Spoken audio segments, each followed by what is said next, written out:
इथून का हे बघा ब्रह्मगिरी पर्वत हे पर्वताचं रांग आहे असं म्हणायला काही हरकत नाही. सर्व ब्रह्मगिरी पर्वतांच्या रांग आहे आणि आम्ही निघालेलो आहे आता. महादेवांनी जटा आपटलेले आहे त्या साईडला, त्या जटावर आपटलेले आहे ते तर आपण पुढच्या व्हिडिओ मध्ये चाला लगेच. मित्रांनी पाहू शकता आम्ही फायनली इथं गडावरती आलोय, ब्रह्मगिरी गडावरती. तर गुड्डू भाऊ तुम्ही दोन शब्द ब्रह्मगिरी विषयी दोन शब्द माहिती सांगणार आपल्या सर्वांना सांगा. म्हणजे हे तीर्थक्षेत्र कशामुळे फेमस आहे आणि इथून कशाचा उगम होतो? इथून गोदावरी पर्वतचा उगम होतो, गोदावरीचा उगम होतो. इथून नाशिककडे रवाना होते ब्रह्मगिरीकडून नाशिककडे. म्हणजे त्याचं फेमस आणि इथं ब्रह्मगिरीची जी गोदावरीची उगम शक्ती पुढे होती, पण इथं महादेवाने जटा आपटल्यामुळे ती इथंच थांबली आणि नाशिककडे महादेवाने इथं जटा आपटलेलं आहे असं इथं गुड्डू म्हणते. तर आपण बघू वरती कुठे आपटलेलं आहे. चला तर व्हिडिओ में बने रही है किधर भी मत जाइए. वरती आलेलो आहे. हरिहरगड मला वाटतं इकडेच आहे. हरिहरगड पुढे हरिहरगड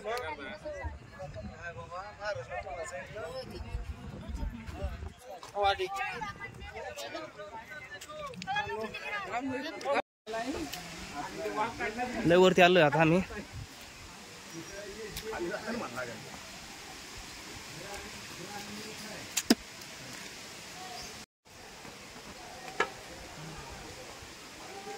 चला वरती गेल्यावर भारी येणार. काय साप होता का? नाही, नाग होता मोठा फाना. कुठे साप आहे? पुढे बिसलेर पुढे दिसून ह्या इथून गेला पलीकडे गेला ह्या इकडे. अरे भाई किती टाइम लागत जायला? फक्त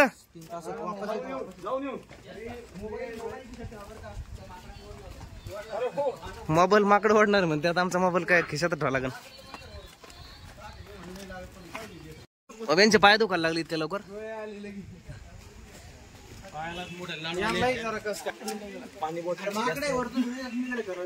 लकडी काय घ्यायचं?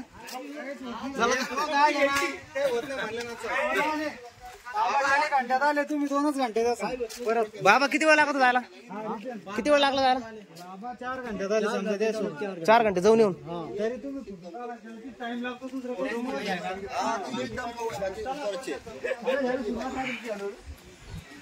तर मित्रांनो जाण्या येण्यासाठी 4 घंटे लागत आहे.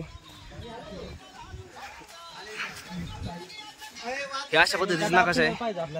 हा वरती टोक आहे. तलाव रिझर्व फॉरेस्ट अथरू गंगाधर ढगपान कसं टेकलेलं आहे.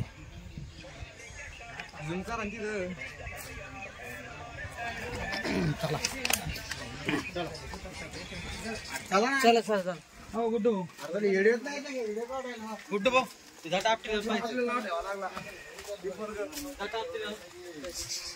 जय हिंद मित्रांनो. जय हिंद. आपण आलेलो आहोत त्र्यंबकेश्वरच्या पाठीमागच्या साईडला. ब्रह्मगिरीचा पठार आहे समोर. आपण तिथं जाणार आहेत आता सर्वजण. चला चला कम ऑन एव्हरीबडी. सर्वांना लवकर चालायचंय. वेळ फार कमी आहे. वेळ नाही कमी.